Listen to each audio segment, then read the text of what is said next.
হইমার সাধু সঙ্গ হরিকথা দয়া দীন পর উপকার। কলি পাবন অবতার পরম প্রেমময় প্রেম পরতত্ত্ব সীমা অচিন্ত ভেদাভেদ তত্ত্ব রাস বিলাসীর চরম পরিণতি প্রেম বিবর্ত বিলাস শ্রীমূর্তি পরম কারুণ্য ঘন প্রেম ঘন শচীনন্দন শ্রী শ্রী নদিয়া বিহারী গৌর হরি পরম পাবন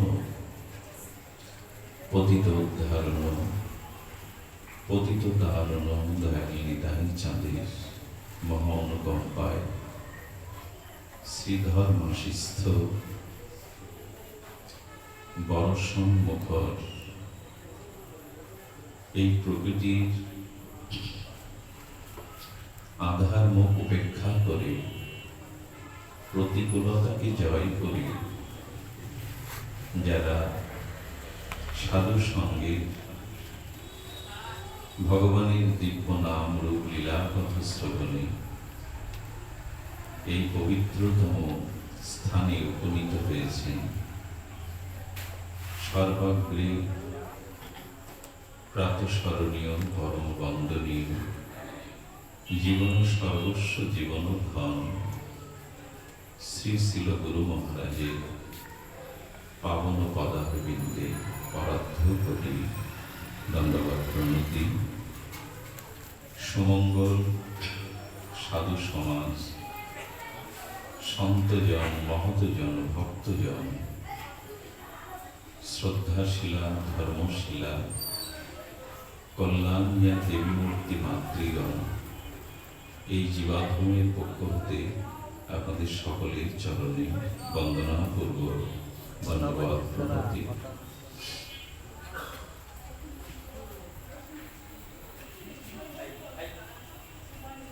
স্বল্পমস্য ধর্মস্য ত্রয়াতে মহা ভয়াত। চারিদিকে ভয়, এই ভয়ের হাত থেকে নিষ্কৃতি মানুষ পেতে পারে, মানুষ অভয় হতে পারে, নির্ভয় হতে পারে। সেটি ভগবান নিজ মুখে বলেছেন, স্বল্পমাত্র ধর্ম প্রতিপালন করলে মহা ভয় হতে মানুষ দান পায়। গীতার বাক্য, স্বল্পমস্য ধর্মস্য ত্রয়াতে মহা ভয়।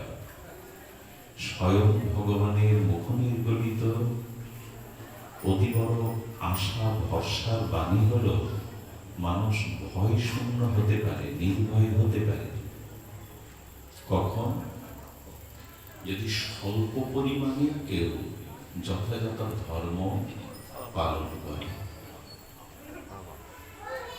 দেখুন, ধর্মের প্রতি আস্থা আমাদের প্রত্যেকের রাখা একান্ত অপরিহার্য। কিন্তু ধ্যান দিয়ে শুনুন, ধর্মের প্রতি আস্থা আমাদের প্রত্যেকের অবশ্য প্রয়োজন। তার কারণ, ধর্ম মানুষের জীবনে স্থিতি এনে দেয়, কল্যাণ এনে দেয়, নির্ভয়তা এনে দেয়। সর্বোপরি ধর্মশীল মানুষ তার জীবনের লক্ষ্য খুঁজে পায়, কেন্দ্রে পৌঁছাতে পারে।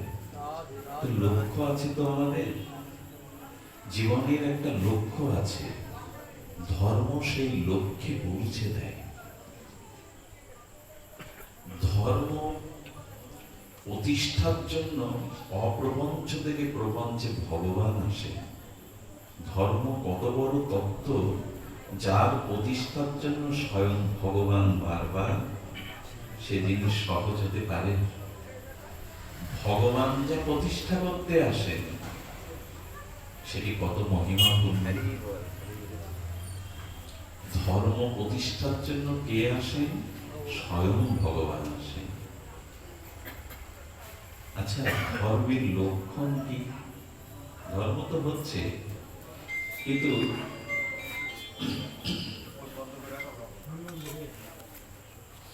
ধর্ম অনুষ্ঠিত হচ্ছে, মঠ মন্দিরের সংখ্যা বাড়ছে, আশ্রমের সংখ্যা বাড়ছে কিনা?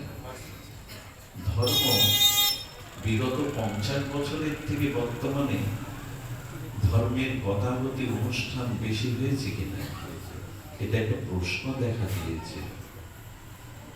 ধর্মের আচার অনুষ্ঠান, মঠ মন্দির অনুষ্ঠান তো হচ্ছে, কিন্তু ধর্মের যথার্থ ফল মনুষ্য সমাজ, বিশ্ব সমাজ প্রাপ্ত হচ্ছে কিনা? আচ্ছা, ধর্মের লক্ষণ কি, যা দেখে বোঝা যাবে এই মানুষটি ধর্ম পালন করছে? জানা মনে হয় দরকার আমাদের।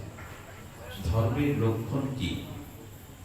যদিও বেদাদি বলেছে 10টি লক্ষণ, বা অনেকেই অনেক রকম লক্ষণ বলেছেন, কিন্তু রামচরিত মানসে গোস্বামী তুলসীদাস খুব সহজ করে বললেন ধর্মের লক্ষণ 4টি, মূল লক্ষণ 4টি। একটু ধ্যান দিয়ে শুনুন। সত্য, তপস্যা, দান, দয়া। আমরা আবার একটু স্মরণ করি। সত্যের 4টি স্তম্ভ বা 4টি লক্ষণ: সত্য, তপ মানে তপস্যা, আর দান আর দয়া। যেখানে যার মধ্যে, যার আচরণে এই 4টি যথাযথ রূপে আচরণের দ্বারা প্রকাশ পায়, জানবেন সেখানেই ধর্ম। ধর্ম নেই মঠ মন্দিরে, ধর্ম নেই অনুষ্ঠানে, ধর্ম সেই 4টি প্রকাশের মধ্যে। খুব বড় অনুষ্ঠান করলেই যে ধর্ম হলো, বিচিত্র বৈচিত্র্যময় মঠ মন্দির নির্মাণ করলেই যে ধর্ম হলো, তা বলেনি। আমার পোশাক আশাকই যে আমার ধর্মের পরিচয়, তাও এখানে বলা হয়নি। ধর্ম বলা হয়েছে কোথায়? সত্য, তপস্যা, দান, দয়া। বারবার বলছি কেন? যাতে আমাদের চিত্তে অন্তত একটা রেখাপাত করে। এগুলি ধর্মের লক্ষণ। এই 4টির দ্বারাই ধর্ম মূর্ত হয়, জীবন্ত হয়ে ওঠে। দেখুন কি মজার ঘটনা হলো, কৈকেয়ীর কথা মনে আছে? দশরথ পত্নী কৈকেয়ী, উনি রামকে বনবাসের আগে ঠিক এই কথাটা বলেছেন, খুব মার্মিক কথা। বলবার আগেই চিত্তে আনন্দে উচ্ছ্বসিত হয়ে ওঠে। যদি আপনাদের হৃদয়ে এই কথাটা পৌঁছে দেওয়ার কৃপা হতো আমার প্রতি ভগবান গুরুদেব, যদি একটু ছুঁয়ে যেতে পারতাম আপনাদের হৃদয়ে এই কথাটা, খুব ব্যাকুলতা জাগে কিছু কিছু কথা, যদি আপনাদের হৃদয়ে কথাটা প্রকাশ করতে পারতাম। কৈকেয়ী বলছে, দেখো রাম, তুমি ভগবান, আর ধর্ম প্রতিষ্ঠার জন্য তোমার অবতরণ বা অবতার। তো রাম, তুমি যদি বনবাসে যাও, তাহলে ধর্ম প্রকৃত প্রতিষ্ঠা পাবে, ধর্ম যথাযথ রূপে প্রকাশ পাবে। বোঝা যায় মা? ভগবানকে বনবাসে পাঠাচ্ছে আর দোহাই দিচ্ছে, তুমি বনবাসে গেলে ধর্মের এই 4টি লক্ষণ পূর্ণভাবে প্রকাশ হবে। কেমন জানেন? বলছেন, তুমি যদি বনবাসে যাও তাহলে সত্য রক্ষা হবে। ধর্মের প্রথম লক্ষণ সত্য। খুব ধ্যান দিন, ধর্মের প্রথম লক্ষণ সত্য। তো তুমি যদি বনবাসে যাও তাহলে তোমার পিতার দেওয়া যে সত্য, এটা প্রতিষ্ঠা পাবে। জগৎ বলবে দশরথ সত্যের উপরে প্রতিষ্ঠিত। আমাকে বর দিতে চেয়েছিলেন, কথা রেখেছেন, অযোধ্যা নৃপতি দশরথই সত্যে প্রতিষ্ঠিত। তুমি বনে গেলে আর না গেলে দশরথের সত্য রক্ষা আর ধর্মের প্রথম অঙ্গ সত্য রক্ষা হবে। রাম হাত জোর করে কৈকেয়ীর কথা শুনছে। দ্বিতীয় লক্ষণ কি? তপ মানে তপস্যা। রাম এই রাস ঐশ্বর্যের সিংহাসনে থাকলে তপস্যা হয় না। তপস্যার জন্য মুনি ঋষিরা বনে যায়। তুমি বনবাসে গেলে, খোকনদা বসে বসে শুনুন, খোকনদাকে শোনায়, তুমি বনে গেলে তোমার তপস্যা হবে। ধর্মের চারটে লক্ষণ কিভাবে পূর্ণ করছেন কৈকেয়ী। বলে তুমি বনে গেলে তুমি তপস্যা, কারণ বনবাসে তো তপস্যা ছাড়া সেখানে ভোগ ঐশ্বর্য নাই। তার মানে রামকে বনবাসাতে পাঠালে কৈকেয়ী যুক্তি দিয়ে জগৎকে বোঝাচ্ছে যে ধর্ম প্রতিষ্ঠা হবে, তুমি তো সেই জন্য এসেছো রাম। তুমি বনে গেলে দশরথের সত্য রক্ষা হয়, আর তুমি বনে গেলে ধর্মের দ্বিতীয় লক্ষণ তপ বা তপস্যা করতে পারবে। পরে বাকি থাকলো দুটো, কি কি? দান আর দয়া। আর দান তুমি ভরতকে রাজ্য দান করে যাও, দান। আর দয়া কাকে করবে? যে মন্থরা আছে আমার সেবিকা, ও দিনহীন খোড়া কাঙাল, দয়াটা ওর উপরে করো। আমাদের দশা ঠিক তাই। আমাদের বড়টা ভুল হলো, ক্ষমা করবেন, আমার দশা তাই। চারটি লক্ষণ কি কি একটু বলুন? সত্য, তপস্যা, দান, দয়া। প্রকৃত ধার্মিক এর থেকে দুটো নিজের জীবনে গ্রহণ করে আর দুটো অন্যের জন্য সমর্পণ করে। তপস্যার সত্যটা ধার্মিকের নিজের জন্য, তপস্যার সত্যটা নিজের জন্য, আর দান আর দয়াটা নিজের জন্য না, অন্যের জন্য। এই হলো ধর্মের, এই হলো ধর্মের প্রতিষ্ঠা। কিন্তু দুর্ভাগ্য, বর্তমান সময় আমার মতো ধার্মিক যারা, তারা কি বলে জানেন? যদি দান করতে হয় আমার মতো পাঠককে, সাধুকে, বৈষ্ণবকে করো, যদি কিছু দয়া করতে হয় তা আমাকে করো, আর তপস্যার সত্য তোমাদের জন্য। এটি কৈকেয়ীর কথা, বোঝা যায় কথা। দান যা কিছু করো, কাপড় চোপড়, অর্থবিত্ত যা কিছু দান আমাকে করো, দয়া আমাকে করো, আর তপস্যার সত্য সব তোমাদের জন্য। এই হলো কৈকেয়ীর ধর্ম নির্ণয়। রাম, তুমি বনে গেলে তপস্যা হবে, দশরথের সত্য রক্ষা হবে, আর ভরতকে দান করে যাবে, আর মন্থরাকে দয়া করবে। এটি ধর্ম প্রতিষ্ঠা হয়ে গেল। ধর্ম যদি আমরা এইভাবে আচরণ করি, সর্বনাশ হয়ে যাবে। গেছেও তাই। দান দয়া আমাকে করো, আর তপস্যা সত্য যা রক্ষা করতে হয় তোমরা করো। এটা হলো কৈকেয়ীর বুদ্ধি। এইরকম বুদ্ধি নিয়ে ধর্ম আশ্রয় করা যায় না। বরঞ্চ যদি কিছু তপস্যা থাকে, যদি কিছু সত্যের উপরে দাঁড়াতে হয়, তুমি ধার্মিক এই দুটোকে আঁকড়ে ধরো, এটা ছেড়ো না। কম কথা ভাবতে পারেন সত্য কাকে বলে? কম কথা। বারাণসীতে একদা ভারতের অন্যতম শ্রেষ্ঠ রাজা হরিশ্চন্দ্র, হরিশ্চন্দ্র শ্মশানের চণ্ডাল, সেই মেঘে ভরা বাদল ঝরা দিনে গভীর নিশীতে গুরুদেবকে দান করবার জন্য নিজের স্ত্রীকে কাশীতে দাসী রূপে বিক্রি করে দিলেন। স্ত্রী বলল, স্বামী যদি ঋণ থাকে, স্ত্রী হিসাবে সেটা আমার গর্ব না, কলঙ্ক। তোমার ঋণ মুক্ত করবার জন্য আমি কাশীতে দাসী রূপে বিক্রি হচ্ছি। নিজের সন্তান রুইদাসকে নিয়ে গেলেন। রুইদাসকে অন্ত্যেষ্টিক্রিয়ার জন্য শ্মশানে নিয়ে গেলে প্রথমে বুঝতে পারছে না কে।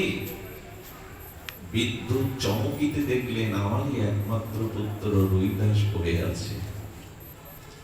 স্ত্রীকে হাত জোর করে বললেন, আমি সত্য রক্ষার জন্য শ্মশানের চণ্ডাল হয়েছি, কিছু করি না দিলে এর লাশ অন্ত্যেষ্টি ক্রিয়া করা যাবে না।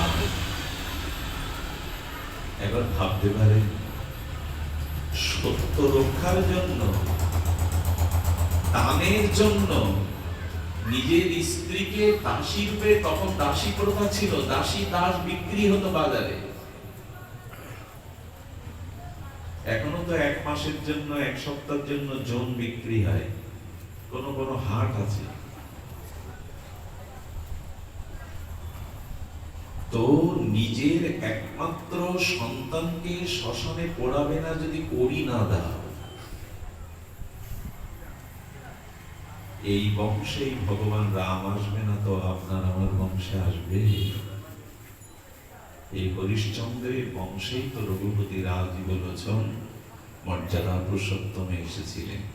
তাই জীবনে যদি ধর্ম প্রতিষ্ঠা করতেই হয়, জীবনের লক্ষ্যে পৌঁছাতে হয়, তবে তপস্যা যেটুকু আর সত্য যেটুকু একটু নিজের জন্য রাখুন, আর দান ও দয়া অপরের জন্য করুন, এটাই ধর্মের প্রতিষ্ঠা।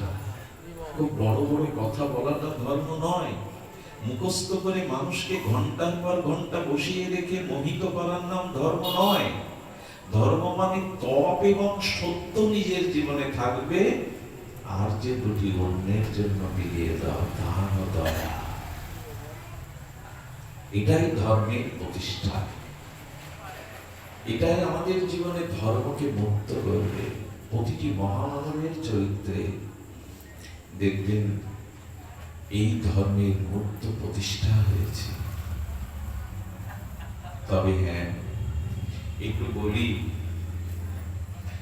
ভগবানের কাছে যেতে গেলে, ধর্মের পথে চলতে গিয়ে, নিজের লক্ষ্য পথে পৌঁছতে গেলে 3টি বাধা আসবে। এই বাধাগুলো না আমরা অতিক্রম করতে পারি না। এই জন্য মাঝে মাঝে ধর্ম থেকে চ্যুত হয়ে যায়, ধর্ম থেকে স্খলন হয়ে যায়, প্রায় সেটা হয়। যারা সদ্গুরুদেবের কৃপা লব্ধ এই সাধন ভজনে সাধু সঙ্গে এসেছেন, শ্রবণ কীর্তন অষ্টম মার্গে এসেছেন, 3টি বাধা। সেই বাধা 3টি দেখুন।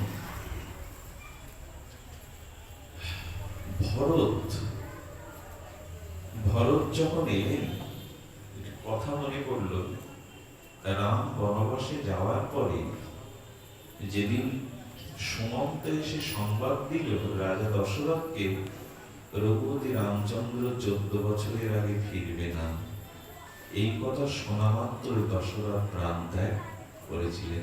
একে বলে ভালোবাসা। রাম পুত্র শুধু নয়, প্রাণ মনে করতেন দশরথ। আচ্ছা, এটা মুখে তো বলছি, কারো বিরহে সঙ্গে সঙ্গে কেউ শরীর ত্যাগ করতে পারে? পারে, যদি মন প্রাণ সর্বস্ব তাকে দেওয়া যায়। যেদিন অর্জুন এসে হস্তিনাপুরে বলল যে কৃষ্ণ ভগবান অপরাধ হয়েছেন, সেদিন ওই কথা শোনা মাত্র একজন প্রাণ ত্যাগ করেছিলেন, কে জানে? কুন্তী দেবী। আমার কৃষ্ণ জগতে নাই। এই যেই শুনলেন আমার কৃষ্ণ জগতে নাই, ভূমিতে পড়েই দেহত্যাগ করলেন। একে বলে ভালোবাসা, একে বলে ভালোবাসা। তো ভগবান নাই বা ভগবান ফিরবে না, এতে দশরথ প্রাণ ত্যাগ করলেন। যখন বশিষ্ঠ দেব শোককে সামাল দিতে পারছেন না, দেখেন ঋষি শ্রেষ্ঠ বশিষ্ঠ, বিশুদ্ধ সত্য জ্ঞানের মূর্তি বশিষ্ঠ, কিন্তু এই শোক, এই অযোধ্যার ভিতরে এই শোক তাপ নিরাময় করতে পারছেন না। তখন একজনকে স্মরণ করলেন, আহ্বান করলেন। কথাটি খুব মূল্যবান। এই জীবনে যদি মহা সংকটে পড়ে, জীবনের তাপ যন্ত্রণা সইতে না পারেন, কোনো পথ, কোনো দিগদর্শন যদি সামনে খোলা না থাকে, আমি অনুরোধ করবে, একটা পথ খোলা আছে, একটা পথ খোলা আছে। সেটা বশিষ্ঠ তখন বললেন, এই সময়ে একমাত্র এই শোক, এই তাপ নিবারণ করতে পারে ভরতের মতো প্রেমিক সাধু বা ভক্ত। জীবনে যদি কখনো সব পথ রুদ্ধ হয়ে যায়, জীবনে নিরাশায় আপনি কোনো দিক না পান, জীবনের সমস্ত সমস্যা আপনার জীবনে অন্ধকার করে আসে, অমানিসার অন্ধকারের মতো, সেই দিন প্রেমিক শুদ্ধ ভরতের কোন ভক্তকে স্মরণ করবেন। এই জীবনে একমাত্র শুদ্ধ ভগবানের প্রিয় ভক্তই পারে শোক, মোহ, ভয়, তাহতে জীবকে কল্যাণ করতে। এই জন্য ঋষি বশিষ্ঠ ভরতকে স্মরণ করলেন। ভরত মানে কি? ভরত, ভরত। যদি আমরা একটু সরল অর্থ নেই, ভতে ভগবান, ভতে ভক্তি, ভক্তে ভাব, ভক্তে ভক্ত, ভতে ভক্ত অর্থাৎ। আর রথ মানে, রথ মানে যিনি চলমান। রথ থেমে থাকে না, রথ চলে। তো রথ মানে চলমান, অর্থাৎ যার জীবনে ভক্তি, ভাব, ভগবানের পথে, ভাবের পথে, ভক্তির পথে যিনি সর্বদা চলেন, ইনি হলেন ভগবানের প্রিয় ভক্ত। যিনি থেমে থাকেন না, ভাবের পথে, ভক্তির পথে, ভগবানের পথে নিত্য নিরন্তর যিনি বাধাহীন ভাবে চলেন, ইনি হলেন ভরত। ভরত যখন এলেন, ভরত আসার পরে তিনি দেখছেন মায়েদের বৈধব্য বেশ। কইকেয়ীর কাছে জিজ্ঞাসা করলেন, বাবার মৃত্যুর কি কারণ? বাবার মৃত্যুর কি কারণ? কইকেয়ী তখন বললেন, তোমার পিতার দুটি বর আমি চেয়েছিলাম, তার দেওয়া অর্পিত বর। একবারে রামচন্দ্রকে বনবাস, একবারে তোমাকেই অযোধ্যার সিংহাসন দেওয়া।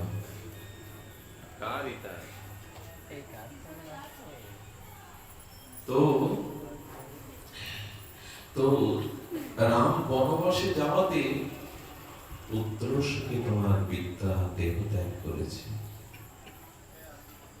ভরত মূর্ছিত হয়ে পড়লেন। যখন চেতনা ফিরে এলো না, তখন বললেন, আজ থেকে তোমার মুখ দর্শন যেন আমার না হয়। সন্তান তো মাকে মেরে ফেলতে পারে না, সন্তান তো মাকে মেরে ফেলতে পারে না। আর আমার মনে হচ্ছে যে তোমাকে যদি টুটি টিপে ধরে আমি মেরে ফেলতে পারতাম, কিন্তু কেন জানো আমার হাত কাঁপছে? কেন জানো কাঁপছে? এই জন্য রামায়ণে বাল্মীকি বা রামচরিতমানস প্রণেতা তুলসীদাস, রামায়ণ হলো নির্মল, রামের চরিত্র হলো নির্মল। ওখানে আজ যদি আমি তোমাকে হত্যা করি, তাহলে রামের নির্মল চরিত্র কলঙ্কিত হবে। রামের চরিত্র আমি কলঙ্ক দিতে চাই না। এখানেও প্রভুর প্রতি তার কি আস্থা! বললেন, তুমি রাক্ষসী, তুমি রামকে বনবাসে পাঠিয়েছ আমাকে সিংহাসনে বসানোর জন্য, তোমার মুখ যেন আমি না দেখি। একটা কথা বলবো, যদি ভগবানের পথে কেউ বাধা হয়ে দাঁড়ায়, ধর্মের পথে কেউ বাধা হয়ে দাঁড়ায়, যদি ভগবানকে ভালোবাসতে, ভজন করতে কেউ নিষেধ করে, আমি অনুরোধ করব, সে গুরু হলেও, পিতা হলেও, মা হলেও, স্বামী হলেও তার কথা মানবেন না। যে গোবিন্দের পথে যেতে বাধা হয়ে দাঁড়ায়, সে যেমনই হোক, যদি বলেন মন গড়া কথা কেন বলছো, মন গড়া না। ভাগবতে বলেছে, প্রমাণ দিয়েছেন, ভরত তার মাকে 14 বছর মুখ দেখেনি, মা বলে ডাকেনি। কারণ আমার রাম প্রাণ, আমার রাম সর্বস্ব, তাকে তুমি বনবাসে পাঠিয়েছ, তার চরণ হতে আমায় বঞ্চিত করেছ। বিভীষণ বলল, আত্মীয় হলেও, নিজের বড় ভাই হলেও ত্যাগ করা যায়, যদি সে রামের পথে বাধা হয়ে দাঁড়ায়, গোবিন্দের পথে বাধা হয়ে দাঁড়ায়। গুরুদেবকে কে ত্যাগ করল? গুরু যদি ভগৎ ভজনে বাধা হয়ে দাঁড়ায়, শুক্রাচার্যকে ত্যাগ করলো বলি মহারাজ। ভগবানকে 3 পদ জায়গা আমি দিতে চেয়েছি, প্রভু আজ আর আপনার কথা আমি আদেশ মানতে, তাতে যদি সর্বশ্রী হত হতে হয়, সর্বনাশ হয়, তবু রাজি, তবু ভগবানকে আমি ফিরাবো না। আর গোপীরা, বৃন্দাবনের ব্রাহ্মণ পত্নীরা স্বামীর আদেশ মানেননি। ভগবানের পথে যাওয়া যাবে না এই কথা তারা, যাদের আটকে দিয়েছিল স্বামীরা, তারা দেহ থেকে প্রাণ ছেড়ে দিয়ে চলে গিয়েছিল, মানেনি। আর প্রহ্লাদ মহারাজ নিজের পিতার কথা মানেননি। এই যেন ভগবান ভজনের পথে যারা বাধা হয়ে দাঁড়াবে, এইখানটা উপেক্ষা করবেন না। করলে কি হবে জানেন? যে বাধা দিচ্ছে আর যে বাধা শুনছে, এদের দুজনেরই পতন হবে। বরঞ্চ ওই মর্যাদা লঙ্ঘন করে যদি ভজনের পথে, ভগবানের পথে যেতে পারেন, তাহলে যে বাধা দিয়েছে তাকেও আপনি রক্ষা করতে পারবেন, ভজনের দ্বারা রক্ষা করতে পারবেন। ওই ব্রাহ্মণ পত্নীদের দ্বারা ব্রাহ্মণদের ভক্তি হয়ে গেল, ওই বিভীষণের দ্বারা লঙ্কা উদ্ধার হয়ে গেল, আর প্রহ্লাদের প্রার্থনার দ্বারা হিরণ্যকশিপুর ভগবানের চরণ পেয়ে গেল। বাধা মানবেন না। তো ধর্মের পথে 3টি বাধা। শুনুন, ভরত চরিত্রটা আমার কাছে, এই ভরতই পরবর্তী কবি ভাবটায়, ভরত না এলে আমরা কবি ভাবটা বুঝতে পারতাম না। এত বড় সন্ত প্রেমিক ত্যাগী সাধু না হলে কবি ভাবে বুঝতে পারতাম না। শুনুন, যখন পিতার অন্ত্যেষ্টিক্রিয়া করলেন সরজ নদীর তীরে চিতা জ্বালিয়ে, ভরত যখন এসেছেন, তো সমস্ত প্রজাদের দিকে সম্মুখে রেখে ভরত ভূমিতে বসেছেন, মাটিতে বসেছেন। মা কৌশল্যা এগিয়ে এসছেন। ভরত মাথা নিচু করে কৌশল্যাকে বলছেন, মা,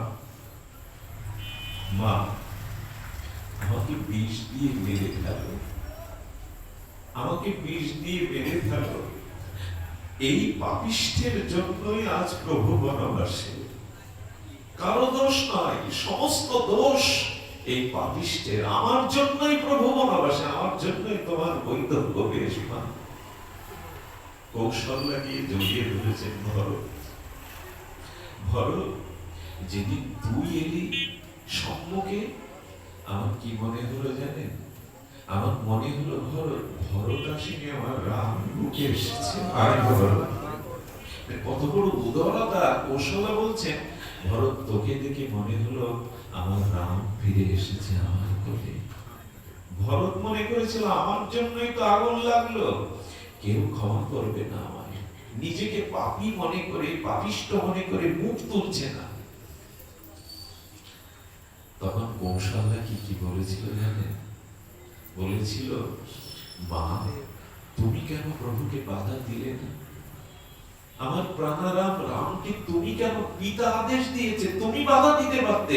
পিতার থেকে মায়ের আদেশ বলবান, মা শ্রেষ্ঠ। ভরত, আমি রামের জন্যই বাধা দেই। কেন? ছোটবেলা রাম যখন আমার বুকে স্তনপান করত, তখন কইকেই দূরে দাঁড়িয়ে থাকতো, আর আমি রামকে কোল থেকে নামিয়ে বলতাম, আমি তোর সত্যিকারের মা না, কইকেই তোর সত্যিকারের মা। ওই তোর সত্যিকারের মা, কারণ কইকেই রামকে কৌশল্যার থেকে বেশি স্নেহ করত। ওর ঘরেই, ওর কোলেই থাকতো। রাম বেড়ে উঠেছে কইকেই ধরে। তো যাকে আমি রামের মা বলে ছোট কাল থেকে, শৈশব থেকে রামের মা বলেছি, রাম আমাকে কি উত্তর দিল জানিস ভরত? মা, তুমি তো ছোটবেলায় শিখিয়েছ কইকেই আমার বড় মা। মার কথা সন্তানের শুনতে হয়, এই জন্যই তো আমি মার কথা রেখে যাচ্ছি। ধর্মটা কত ত্যাগে!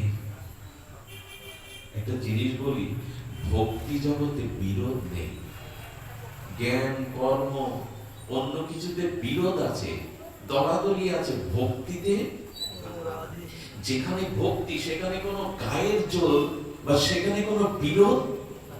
ভক্তি বা ভক্ত চিরকালই বিরোধ তৈরি করে না। বিরোধ তৈরি করে আমার মতো যারা দলবাস, যারা সম্প্রদায়কে বড় করতে চায়, অন্যকে ছোট করতে চায়। ভক্তিতে কোনো বিরোধই নাই। ভক্তি সর্বদা নত হতে শেখায়, পিছিয়ে আসতে শেখায়, দোষ নিতে শেখায়, দোষ দিতে শেখায় না ভক্তি। এখানে দেখুন বললেন, রাম বলছেন, মা তুমি তো বলেছো কইকেই আমার মা, বড় মা। আমি তো মায়ের কথাই শুনেছি, মায়ের কথা তো লঙ্ঘন করতে নেই। তখন তখন কৌশলা বলছেন, আজ আমি আর গুরু বশিষ্ঠ, আজ আমি আর গুরু বশিষ্ঠ তোমাকে অনুরোধ করছি, রামের অভীষ্ট পূরণ প্রজাবৎসলতায় তুমি এই অযোধ্যার সিংহাসনে বসো। আচ্ছা, আমাকে কেউ যদি বলতো রাজ সিংহাসনে বসতে, আপনাকে কেউ যদি বলতো, ভরত দু চোখের জলে বুক ভাসি কি বললো জানেন? বললো, মা, এই গুরুদেব, মৃত ব্যক্তিকে কখনো পদ দেওয়া যায়? যে মৃত তাকে কোনো পদে বসানো যায়? কোন দেশের রাষ্ট্রপ্রধান যদি মৃত্যুবরণ করে তাকে কি আর ওই আসনে বসানো যায়? যায় না মা। মৃতকে কখনো সিংহাসনে বসাতে নেই। গুরু বশিষ্ঠ বলছে, ভরত তুমি কথা বলছো, সামনে দাঁড়িয়ে আছো, তুমি মৃত কোথায়? বললেন, যার প্রাণ চলে যায় তার জীবন তো বেঁচে থাকে না, সে তো মরা। রাম আমার প্রাণ, রাম চলে গেছে মানে আমি মরা, মৃত। বেঁচে একটা কথা বলি, আগেকার ভাইরা বিপত্তিতে পাশে দাঁড়াতো, বিপদে, আর এখন সম্পত্তিতে পাশে দাঁড়ায় ভাগ নেওয়ার জন্য। আগেকার দিনে পরদিনেরা বিপত্তিতে ভাই ভাইয়ের পাশে দাঁড়াতো, এখন ভাইয়েরা সম্পত্তি ভাগের জন্য পাশে দাঁড়ায়। কত বদলে গেছে যুগ। এসব আদর্শগুলো ফিরে আনা দরকার। সব নষ্ট হয়ে গেছে পৃথিবীতে। কেমন যেন এই ভ্রাতৃত্ববোধ, মাতৃত্ববোধ, ভাইয়ের প্রতি ভাইয়ের ভ্রাতৃত্বতা, এই যে হৃদয়ের উদারতা, বলছেন আমি মৃত, প্রাণ ছাড়া দেহ তো মরা দেহ। ভরতের প্রাণ হলো রাম, রাম চলে গেছে এজন্য আমি মৃত। আমাকে সিংহাসনে বসিয়ে মৃতকে পদ দেওয়া যায় না। বশিষ্ঠদেব বলছেন, আচ্ছা ভরত, গুরুদেব যদি শিষ্যকে জোর করে কোনো একটা কাজে নিযুক্ত করে, শিষ্যকে সেখানে না বলা উচিত। মা যদি কিছু মানুষের আদেশে বিচার করতে নেই, তো ধ্যান দিয়ে শুনুন, শ্রী গুরু পিতামাতা যা আদেশ করেন তাতে কোনো বিচার করতে নেই। একজন রামকে বলছে, তোমার পিতা দশরথ বৃদ্ধ হয়েছে, তার স্মৃতিশক্তি লোপ পেয়েছে, স্ত্রীর প্রতি অতিরিক্ত আসক্ত কামনার কারণে বর দিতে চেয়েছে, তুমি পিতার কথা মানবে কেন? তুমি কেন প্রজাদের ছেড়ে, প্রজাদের বুকে শেলবিদ্ধ করে তুমি কেন পিতার কথা মানবে? পিতা অন্যায় করছে, রাম প্রতিবাদ করো। আমরা তো করি। রাম কি বললো জানেন? রঘুপতি রামচন্দ্র বললেন, পিতার কর্তব্যের বিচার করার ক্ষমতা শাস্ত্র পুত্রকে দেয়নি। পিতার বিচার করার ক্ষমতা পুত্রকে দেয়নি। এজন্য গুরুদেব আমি তোমার, আমি শ্রী গুরু। তোমার মা তোমাকে যদি জোর করে ক্ষমতায় বসাই, সিংহাসনে বসাই, আদেশ মানতে হবে তোমার। ভরত তখন কি বলেছিল জানেন? দেখুন সাধুদের মহিমা। ওই যে বললাম ভক্তিতে বিরোধ নেই, বললেন গুরু আজ্ঞা, মাতৃ আজ্ঞা সর্বদা চিরস্থায়ী, এটা মেনে নিতেই হবে, নির্বিচারে মানতে হবে। বশিষ্ঠের চিত্তে তখন একটু হাসি ফুটেছে, কৌশল্যা তখন কিছুটা আনন্দ পেয়েছে, এই ভেবে না ভরত বুঝি তাহলে এবার সিংহাসনে বসবে। তখন বলছেন, দেখুন, আজ আপনাদের আদেশ শিরোধার্য, কিন্তু আমি একটু এই পদের থেকে বড় পদ চাই, আমি লোভী বেশি। নিজেকে কি বলছেন? আমি লোভী বেশি। গুরু বশিষ্ঠ বলছেন, অযোধ্যার সিংহাসন পাওয়ার থেকে আর বড় পদ কি আছে তোমার কাছে? এর থেকে বড় পদ কি পাবে? এটা অযোধ্যার ভূভারতের রাজ সিংহাসনে বলছে, এর থেকে বড় পদ কি আছে? আর লোভী ব্যক্তি কি রাজ সিংহাসন পেলে ত্যাগ করে? তুমি যে বলছো তুমি লোভী, বলো ত্যাগ করে। লোভী ব্যক্তিও মাঝে মাঝে বড় পদ বা লোভের বস্তু ত্যাগ করে। ভারতের কথাগুলি সাধুর কথা, তো সাধুর এই হলো ধর্ম, এই হলো ধর্মের লক্ষণ। আমি ধর্মের লক্ষণ বলছিলাম, ত্যাগ, বৈরাগ্য, এগুলি ধর্মের লক্ষণ। সত্য, তপস্যা, এগুলো লক্ষণ। শব্দগুলো আসলে না, এই ভাবটা নষ্ট হয়ে যায় আস্তে। শব্দগুলো আসলে নষ্ট হয়ে যাবে। কৃপা করুন। কি হয়েছে? কি কোথায় ছিলাম? ভরত কি বলছেন? বললেন লোভী ব্যক্তিও মাঝে মাঝে বস্তু ত্যাগ করে। বলে কখন করে? লোভী বস্তু তো বস্তু ছাড়তে চায় না। বললেন লোভী বস্তু ছোট থেকে যদি বড় কিছু পায়, তখন ছোটকে ত্যাগ করে বড় পাওয়ার জন্য। বশিষ্ঠদেব জানছেন যে সাধুর চরিত্রটা কেমন হবে, এটা ফুটিয়ে তুলছেন ভরতের দ্বারা। বললেন তুমি এর থেকে বড় কি পদ চাও? বলে এই তো একটা পদ, রাজ্যের রাজার পদটা একটা পদ। আমি যে বড় পদ চাই, দুটি পদ চাই। আমি রাজ বলেছ, রামচন্দ্রের দুটি পদ চাই।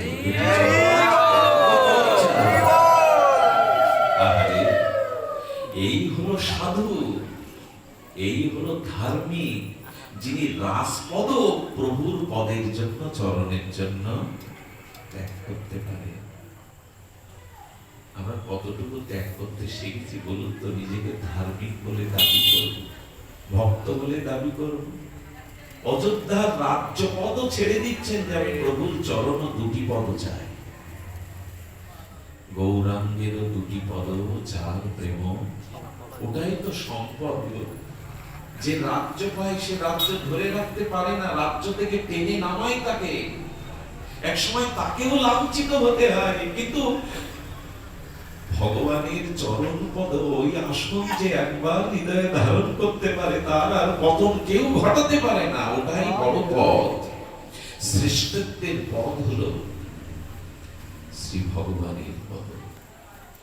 বশিষ্ঠদেব তখন জগৎকে বলছেন, দেখে নাও সাধুর ধর্ম, দেখে নাও ভক্তের চরিত্র। তখন বলছেন আমরা তোমাকে জোর করে বসাবো। তখন বলছেন বশিষ্ঠদেব, এই শ্রী গুরুদেব, আপনি মা যদি আমাকে জোর করে বসান, আমি হয়তো বসবো, কিন্তু ধরিত্রী এই বসুন্ধরা রসাতলে যাবে, ধ্বংস হয়ে যাবে, আমাকে জোর করে বসান। বলছেন রাবণ এই পৃথিবীর সিংহাসনে বসেছে। কে বসেছে? রাবণ। হিরণ্যকশিপুর বসেছে, কংস বসেছে। পৃথিবী ধ্বংস হয়নি। আর তুমি ভরত বসলে পৃথিবী ধ্বংস হয়ে যাবে, রসাতলে যাবে? উত্তর দিল কি জানে? যে কাজ হিরণ্যকশিপুর করেছে, যে কাজ কংস রাবণ করেছে, সেই কাজ যদি রামের ভাই হয়ে আমি ভরত করি, এ ধরিত্রী সইতে পারবে না।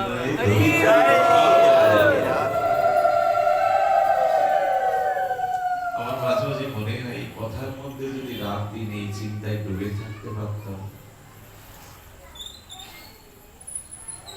যে কাজ, এই জন্য অনুরোধ করব, এই যে বেশটা গুরুদেব দিয়েছেন, তিলকমালা দিয়েছেন, আমি নিন্দার কাজ করে, আমি যদি কোনো নিন্দার কাজ করি, আমার সমালোচনা হোক, কিন্তু আমার কারণে যখন গুরুদেবের নিন্দা কেউ করে, ধর্মের নিন্দা করে, এবার সইতে পারবেন তো? একবার ভেবে দেখুন তো, আমার অন্যায় কর্ম, অপকর্মের দোষ আমাকে দিক মানুষ, কিন্তু যখন আমার কারণে ধর্মকে, মালা তিলককে, গুরুদেবকে, সম্প্রদায়কে নিন্দা করে, এর ভার সইতে পারবো তো? ভরত বলছে যে কাজ রাবণ কংস করে, হিরণ্যকশিপুর করে, সেই কাজ রামের ভাই ভরত করলে ধরিত্রী এ পাপের ভার সইতে পারবে না, রস করে। এই জন্য পাপ কর্ম অপকর্ম করবার আগে আমাদের মনে যেন বারবার গুরুদেবের স্মৃতি ভেসে ওঠে, ধর্মের স্মৃতি ভেসে ওঠে, সাধুত্ব ভেসে ওঠে। এই কাজ আমার নয়, আমার কারণে ধর্মের কেউ নিন্দা করবে, গুরুদেবের নিন্দা হবে, এর থেকে জীবন অবসান হওয়া ভালো। বিশ্বাস করুন, কারো পেছনে যদি কোনো আদর্শ থাকে, সে মানুষ সহজে নষ্ট হতে, সে পিতা হোক, মাতা হোক, গুরু হোক, ধর্মে। আমার বাবা খুব ছোটবেলায় চলে যায়। উনি 3 বেলা ভগবানের ভজন না করে জল স্পর্শ করতেন না। খুব ছোটবেলায় কোলে করে নিয়ে যেতেন কীর্তনের সাধু সঙ্গে। উনি যখন মারা যান, আমি ওনার সামনে, খুব ছোট, আমাকে বলছেন, মঙ্গল আমার বুকে আইতো, দুটো কথা আমাকে দুটো কথা রাখবি বল, আমাকে দুটো কথা দে। কি কথা বাবা? বললেন, সাধু সঙ্গটা ত্যাগ করিস না, আর গীতা ভাগবতকে জীবনের সাথে রাখিস, কথা দে। তো যখনই কোনো অন্যায় কর্ম হয়ে যায়, যখনই আমি পাপের দিকে চলে যাই, কে যেন ওই কণ্ঠস্বর ধরে বলে থাকে, আমাকে সেই কথা দিয়েছিলি না, এ পথে যাবি না, টেনে আনে। জীবনে কারো কোনোটা আদর্শ যদি আপনার জীবনে থাকে, আপনি ভুল পথে যেতে গিয়ে অনেক বাধা পাবেন, কে যেন অদৃশ্য শক্তির দ্বারা টেনে আনবে আপনাকে। এই জন্য প্রত্যেকের জীবনে একটা আদর্শ থাকা চাই। আমি এই পথে গেলে ও কষ্ট পাবে, ও যন্ত্রণা পাবে, ও ব্যথা পাবে, এরকম একটা আদর্শ যার জীবনে নেই, সে পথ হারিয়ে বসবে। এই জন্য কারো না কারো প্রতি শ্রদ্ধা রাখো, আস্থা রাখো, বিশ্বাস রাখো যে আমি কিছু করলে না সে কষ্ট পাবে। তাহলে ভুল পথ থেকে, অন্যায় পথ থেকে দেখবেন সরিয়ে আনবে। ভরত যখন কোন রকমে রাজি হলো না, তখন ভরত হাত জোড় করে প্রণাম করে বলছেন, গুরুদেব আমাকে আশীর্বাদ করুন, আমি চিত্রকূট হতে প্রভুকে অযোধ্যায় ফিরিয়ে আনবো, আমাকে আশীর্বাদ করুন। এই আমি যে সূত্রটা বলেছিলাম, ধ্যান দিয়ে এবার, কেন জানি না আজকে পরিবেশটা বড় খুব শুদ্ধ, শুদ্ধ পরিবেশে স্বাভাবিকভাবেই হৃদয় দ্রবীভূত হয়ে যায়। আমি বারবার দুর্বল হয়ে পড়ছি, এটা উচিত না, তবু একটু ধ্যান দিন। ধর্মের আমি যে লক্ষণগুলি বলছিলাম, সেটা ভরতের মধ্যে পূর্ণাঙ্গ রূপে প্রকাশ হয়েছে, এই জন্য এই চরিত্রটা আমরা সামনে নিয়েছি। ভরত তখন বললেন, আমি চিত্রকূট হতে প্রভুকে ফিরিয়ে আনতে যাচ্ছি। চিত্রকূট, চিত্রকূট মানে, কূট মানে খুব ভেতরে, কূট মানে পর্বত বলা হয়, অভ্যন্তর বলা হয়। চিত্রকূট, যদি ভগবানকে ফিরিয়ে আনতে চাও তাহলে চিত্রকূটে যাও। চিত্রকূট কাকে বলে? চিত্রকূট পর্বত আজও ভারতবর্ষের সমহিমা। এখানে এখনো সমস্ত চিত্রকূট পর্বতে প্রাকৃতিক শোভাতে, ওখানে সব সাধু সন্তরা এখন ভজনে হরি কথাতে রত। ভগবান কোথায় থাকেন? যেখানে সাধুগণ মিলিত হয়ে ভগবানের গুণকীর্তন করেন, ভগবান সেখানেই থাকেন। চিত্রকূটে যেতে হবে। আমরাও যদি ভগবানকে ফিরে পেতে চাই, কোথায় যেতে হবে?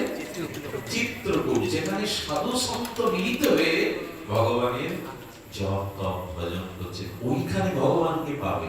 দেখুন কি বড় সংকেত দিয়ে গেছেন তুলসীদাস গোস্বামী বাল্মীকি মহাকবি। চলেছেন, কিভাবে চলেছেন জানেন? খুব অদ্ভুত কথা। 3টি বাধা আসবে, আপনি যখন সঠিক ধর্মপথে চলবেন, তখন 3টি বাধা আপনাদের জীবনে উপলব্ধি হয়েছে কারো কারো। 3টি বাধা শোনো। প্রথমে যেতে যেতে উনি যখন অযোধ্যার সীমা পার হয়ে গেলেন, তখন গুহাব চণ্ডাল তিনি দেখছেন হাতি ঘোড়া সৈন্য সামন্ত আর নিয়ে ভরত আসছেন। তখন কি মনে হলো জানেন? উনি সমাজপতি, উনি রাজা, উনি তখন ওই প্রদেশের রাজা। গুহাব তখন মনে করেছে যে ভরত হাতি ঘোড়া রথ সারথি সৈন্য নিয়ে আসছেন, মানে ভরত তো রামচন্দ্রকে বনবাসে পাঠিয়েছে আর নিজে রাজা হয়েছে, যাতে ওনার ক্ষমতাটা পথটা চিরদিন উনি বজায় রাখতে পারেন, এই জন্য রামকে হত্যা করবার জন্য চলেছে। তখনই উনি সেনাদের বললেন, গঙ্গা পার যাতে ভরত না হতে পারে, সৈন্য সামন্ত নিয়ে সবাই এগিয়ে চলো। এই হলো প্রথম বাধা। ইনি হলেন সমাজপতি। গোপাল চন্দ্র কি? যখন আপনি ত্যাগ বৈরাগ্য সঠিক দান ধর্ম দয়া পরোপকারের পথে ধর্মপথে চলবেন, তখন প্রথম বাধাটা আসে সমাজের থেকে। প্রথম বাধাটা আসে সমাজের থেকে। ওই পাড়ারও ভক্ত হয়ে গেছে, ওই কথা বলছে, মানুষকে পথ দেখাচ্ছে। সমাজ একটা বাধা আপনাকে, ঘরের স্ত্রী হয়ে যেখানে হরি কথা সেখানে ছুটে যায়, ঘরের বউ হয়ে যেখানে ছুটে, সমাজ আপনাকে একটা বাধা প্রথমে দেবে। যারা সাধু পথে এসেছেন, সমাজ আপনাদের ক্ষমা করেনি। আদর্শের পথে যারা চলেছেন, প্রথমে তো সমাজ বাধা হয়ে দাঁড়ায়। বাধা হয়ে দাঁড়ালে মহাপ্রভুকে একঘরে করতে পারত নবদ্বীপের সমাজ। অদ্বৈত প্রভুকে পর্যন্ত একঘরে করে দিয়েছে। নবদ্বীপের সমাজ মহাপ্রভুকে কত গ্লানি দিয়েছে। ধর্ম নষ্ট করবে, এই জগন্নাথ মিশ্রের ছেলে নিমাই পণ্ডিত সেদিনের ছেলে ধর্ম নষ্ট করবে, একঘরে করে দিলেন। একটু অনুরোধ করব, যারা এই পথে এসেছেন, সমাজের বাধাটাকে বাধা মনে না করে এগিয়ে যাবেন। সমাজ বাধা হয়ে দাঁড়ায়, তারা ভুল বোঝে। আজ পর্যন্ত যত মহামানব সমাজ সংস্কারক হয়েছেন, মহাপুরুষ হয়েছেন, প্রত্যেকে এই সামাজিক বাধাকে পার হয়ে গেছেন। অবশ্য সমাজ একদিন তাকে বরণ করেছে, তবে প্রথমে নয়। একটা অদ্ভুত কাণ্ড আমাদের দেশে কি হয় জানেন? জ্যান্ত ঠাকুর ধরায় থাকতে, জ্যান্ত মহাপুরুষ ধরায় থাকতে কেউ তাকে মানতে কিন্তু মরে গেলে তার সাদা লাঠি নিয়ে পুজো করতে, জুতো নিয়ে পুজো করতে শুরু করে। আর বাঙালিরা চিরদিন মহামানবের ফুলমালা দেয় চিতাতে, সমাধিতে, বেঁচে থাকতে এদের বললেন। এটা বাঙালির স্বভাব। এটা বিখ্যাত চলচ্চিত্রকার, বিশ্বের অন্যতম চলচ্চিত্রকার পথের পাঁচালীর যিনি পরিচালনা করে বিশ্বকে তাক লাগিয়ে দিয়েছিলেন, সত্যজিৎ রায়, তিনি হাসপাতালের মৃত্যু মুমূর্ষ শয্যায় অস্কার পেয়েছিলেন। দুঃখ করে বলে, আচ্ছা ওই মানুষটাকে এখন অস্কার তুলে দিয়ে কি করলে? তখন আর একটা যন্ত্রণা হয়েছে, মরণোত্তর পুরস্কার, সম্মাননা। বেঁচে থাকতে মানুষকে সম্মান দাও, যাতে প্রেরণা পেয়ে সে এগিয়ে যেতে পারে। এই জন্য সমাজ এক সময় মানবে, কিন্তু আপনি যদি আপনার লক্ষ্য পথে স্থির থাকেন, আদর্শ থেকে চ্যুত না হন, সত্য তপস্যার পথে চলতে থাকেন, তাহলে সমাজ বাধা হলেও বাধা নয়, তারা একদিন আপনাকে বরণ করবে।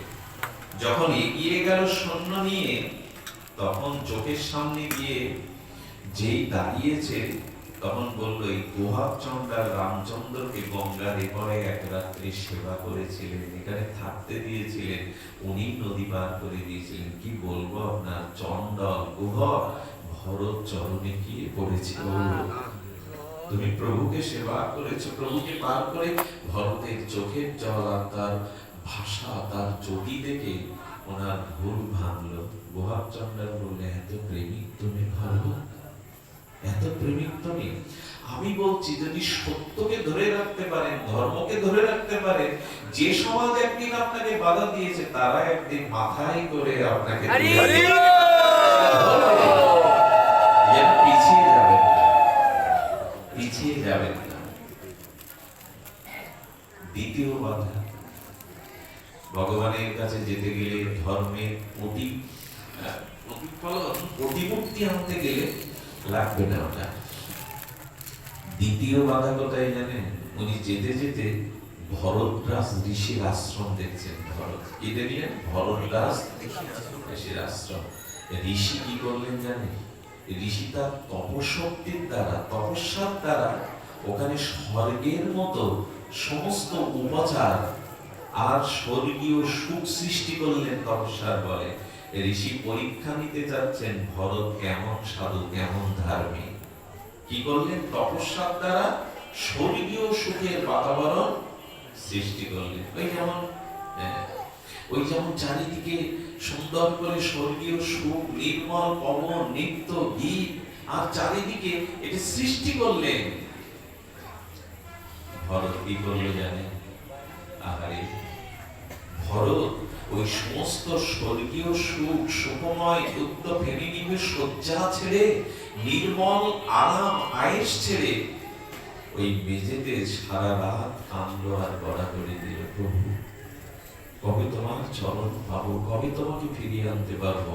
ভরদ্বাজ ঋষি দেখলেন, হ্যাঁ এই প্রকৃত ধার্মিক, এই প্রকৃত সাধু, যে সর্বসুখ পেয়েও সেই সুখ গ্রহণ না করে। আমি দেখেছিলাম জানেন বৃন্দাবনের এক মহাত্মা, কি করে ব্যাখ্যা করি বলুন তো? তার আশ্রমে না এসি ফিট করা, যে কটা রুম, এ তো সব ভক্তদের জন্য। তার রুমটা গিয়ে দেখি ছোট্ট একটা কুঠি, আর কত পুরোনো দিনের একটা ফ্যান, ভালো করে ঘোরে না, গরমে ওখানে বসে আছেন। অথচ যারা থাকবে ভক্তরা, তাদের জন্য ভক্তরা এসি দিয়েছে ওই রুমে ফিট করা, তার কাছে না। এরাই সাধু। ঐশ্বর্য পেয়েও, ভোগ পেয়েও তারা ভোগে। আমাদের এই ঢাকা দক্ষিণে মহাপ্রভুর একজন বংশধর ছিলেন।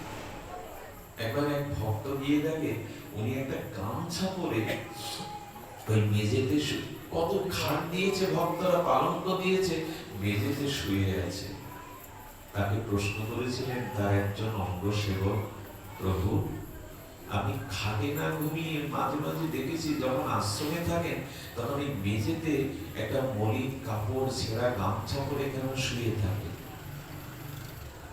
ওর দিকে তাকিয়ে সজল নয়নে বললে, আমার মহাপ্রভু গম্ভীরার ওই কুটিরের মধ্যে যা পা সরল করে শুতে পারত না, পাটা ভাস করে থাকতে হতো।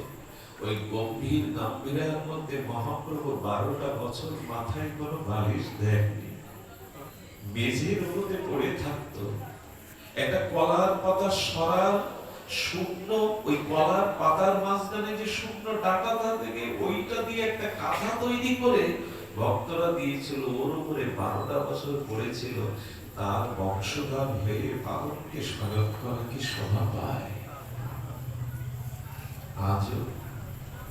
আজও আমার মনে হয় বৃন্দাবনের মুকুট, পাণ্ডিত্যের গৌরব, উজ্জ্বল গাথা, বিদগ্ধ গোল্ড মেডেল, কলকাতা বিশ্ববিদ্যালয়ে সংস্কৃতিতে গোল্ড মেডেল পাওয়া অন্যতম নৈয়ায়িক ভজনানন্দী, সেই শ্রী শ্যামসুন্দর বড় পণ্ডিত বাবাকে দেখতে গিয়েছিলাম। একটা গামছা পরে মুখরার জঙ্গলের মধ্যে পড়ে রয়েছে, গামছা পরে 25-30 টাকা। অথচ পৃথিবীর অন্যতম বড় বড় ধনীরা যাদের চরণে এসে ব্যাগ ভর্তি টাকা একটু সেবার জন্য দিতে যায়, বিনোদ বাবার কুটিতে যাবেন বর্ষনা, সারা বৃন্দাবনের ভূষণ বিনোদ বাবার যে কুটিতে বসে রাধারানীর ভজন করেন, ওখানে গ্রন্থ ছাড়া, ভজনের জিনিস ছাড়া, একটা ময়লা থান করে ওইখানেই ঘন্টার পর ঘন্টা, মাসের পর মাস, বছরের পর বছর ওইখানে গায়ে কোনো দামি দামি কোনো বস্ত্র ওরা দেয় না। চৈতন্য বাবা 32টা বছর গিরিরাজ পরিক্রমা করছে, এখনো ছেঁড়া গেঞ্জি গায়ে দিয়ে করে দুয়ার করে। দ্বিতীয় বাধা কোথায় জানেন? ভক্তি বা ধর্মের বা সাধু। দ্বিতীয় বাধা হলো ধর্মের পথে চলতে গেলে চারিদিক দিয়ে তোমার সুখ এসে ভর করবে, অর্থ, যশ, খ্যাতি, মান, বড় আসন, এগুলো মানুষ ভরিয়ে দেবে। যদি এই সব প্রলোভনে একবার মন মজে যায়, মান, সম্মান, অর্থ, ক্ষমতা, ধর্মটা দিয়ে দেখে, ভগবানটা দিয়ে দেখে, এই ভুলে যাও কিনা আমায়। খুব সাবধান। মাঝে মাঝে আমি দেখেছি এই আমি লেখাপড়া জানি না, নরকের কীট, একজন বিষয়ী কীট, মলমূত্রের কীটের অধিকার নেই। আমার গাড়িতে দিগঙ্গা শহর, কোথায় ব্রজবীতি শহর, কার নাম বলবো, এরা কত কি ওই গাড়ির মধ্যে দিয়ে দেয়। যখন ওটা নামায় তখন মনে হয় নেওয়াটা কোথায় একটা ওই কথা স্মরণ করিয়ে দেয়। ধন আসবে, ঐশ্বর্য আসবে, উপহার আসবে, বড় বড় খ্যাতি, যশ আসবে, গাড়ি, বাড়ি, সম্পত্তি, ঐশ্বর্য, লক্ষ্মী তোমাকে বরণ করবে। ভরতের দিকে চেয়ে দেখো, সাধু কাকে বলে, ধর্ম কাকে বলে। স্বর্গের ঐশ্বর্য পেয়ে ধুলায় সারা রাত কাঁদছে প্রভুর বিরহে। এই হলো সাধু, এই হলো সাধু। ঐশ্বর্য দ্বিতীয় বাধা কোনটা? যশ, খ্যাতি, ঐশ্বর্য, প্রতিপত্তি, এগুলি আসবে। শ্যামসুন্দর পণ্ডিত বাবাজি, বড় বাবাজি মহারাজ বলেছিলেন, একটু পাঠ করতে পারলে, একটু ভালো কীর্তনিয়া হতে পারলে, প্রচারক হতে পারলে, পিছনে টাকা ছুঁড়ে ছুঁড়ে মারবে তোমায়, আঁচল থেকে খুলে খুলে তোমার কাছে দিয়ে দেবে। খবরদার, একবার যদি এই নেশা পেয়ে বসে, ভক্তি বহু দূরে সরে যাবে, সাধুত্ব বহু দূরে সরে যাবে। ওগো, তাকে পেলে আর পাওয়ার কিছু বাকি। জংলব্ধা চাপরং লাভং নামনাতে নাদিকাং তত যস্মিনি স্থিত ন দুঃখে ন গুরুণাল্য বিবলাশ্চতে। ওগো, যা পেলে আর পাওয়ার কিছু বাকি থাকে না, যাকে জানলে আর জানার কিছু অবশেষ থাকে না, যা লাভ করলে আর কোনো লাভের অপেক্ষাই থাকে না, সেই ভক্তি লাভ করলে আর কিছু প্রয়োজন নাই, সব এসে জুটবে। দ্বিতীয় বাধা হলো ঐশ্বর্য। এই ঐশ্বর্য ঘিরে ধরবে। ভরদ্বাজ সকালবেলা মুখে টেনে নিলেন, ভরত, স্বর্গের ঐশ্বর্য পেয়েও যাদের সারা রাত ভগবানের বিরহে দোলায় কাঁদতে পারে, ভোগ না করতে পারে, এরাই হলো জগতে প্রকৃত ধার্মিক, প্রকৃত সন্ত, প্রকৃত সাধু, প্রকৃত সাধু। কটা বাধা বলেছিলাম? একটা হলো সমাজ, দ্বিতীয়টা হলো অর্থবিত্ত, এইগুলি। তৃতীয় বাধার সম্মুখীন হলেন ভরত। তৃতীয় বাধাটা কি জানেন? কথাটা খুব হৃদয়ের গ্রাহী কথা, খুব শুনছেন মন দিয়ে, তবু বলি, আবার একটু হৃদয়ে ঢেলে দিন। কর্ণকে এই দিকে নিবিষ্ট করুন, মনকে একেবারে প্রস্তুত করে দিন। দেবতারা দেখলো ভরত কেমন সাধু, প্রভুর চরণ কেমন ভালোবাসে, এগুলো দেখে হঠাৎ করে দেবতারা পথের ধুলাতে সূর্যের তাপের দ্বারা ওটা অগ্নিময় করে দিল, অগ্নিস্ফুলনের মতো পথটা তাপময় করে দিল। ভরত পায়ে পাদুকা দেয়। ভরত নৃপতি দশরথের পুত্র, কিন্তু পায়ে, ভরতকে যদি জিজ্ঞাসা করেন তুমি পায়ে পাদুকা দিলে না কেন, ভরতের উত্তর কি জানেন? আমার প্রভু এই পথ দিয়ে খালি পায়ে বনবাসে গেছে, আমার কারণে তার পায়ে কত কাপড় ফুটেছে, কত কণ্টক বিদীর্ণ হয়েছে, আমার জন্য এই পথে চলা। আচ্ছা ভরত, রথে সবাই চলেছে সন্ন্যাসম, তুমি রথে নাও কেন? আমার প্রভু তো এমনি করে হেঁটে হেঁটে গেছে, ওই ব্যথাটা নিজে উপলব্ধি করছে। দেখুন, এই যে বললাম, দয়াটা থাকতে হবে, অন্যের ব্যথায় ব্যথিত বিগলিত হতে হবে, এরই নাম সাধুত্ব। অন্যের ব্যথায় যাদের হৃদয় বিগলিত হয় না, অন্যের চোখের জল দেখে যাদের চোখে জল আসে না, এরা প্রকৃত সন্ত হতে পারেনি, এখনো বাধা তাদের, এখনো বাধা তাদের। দয়াটা থাকতে হবে। জানে, আজ পৃথিবী বড় দয়া শূন্য হয়ে গেছে। প্রতিবেশী একজন না খেয়ে মরে গেলে কন্যাদায়গ্রস্ত পিতা অভিশাপ নিয়ে বসবাস করলেও সেদিকে কারো দৃষ্টি, পথে একটা মানুষ পড়ে জল জল করে মরে গেল, এক গ্লাস জল। আর সমাজ ব্যবস্থাও হয়েছে এত জটিল যে পরের উপকার করারও এখন ওই যে জল দিয়ে যদি মারা যায় না, পুলিশ এসে ধরবে, তুমি ওকে খাইয়ে মেরেছো। সমাজও এখন এমন জায়গায় পৌঁছে গেছে যে পরের উপকার করতে গেলে সবাই সন্দেহের চোখে দেখে। সমাজ ব্যবস্থাটাও এখন আর আগের মতো। একজন মানুষ মারা যাচ্ছে, দেখবেন কেউ তাকে জল দিতে যায় না, যদি মারা যায় আমাকে ধরুন। কি এক সমাজ ব্যবস্থার মধ্যে আমরা পৌঁছে গেছি।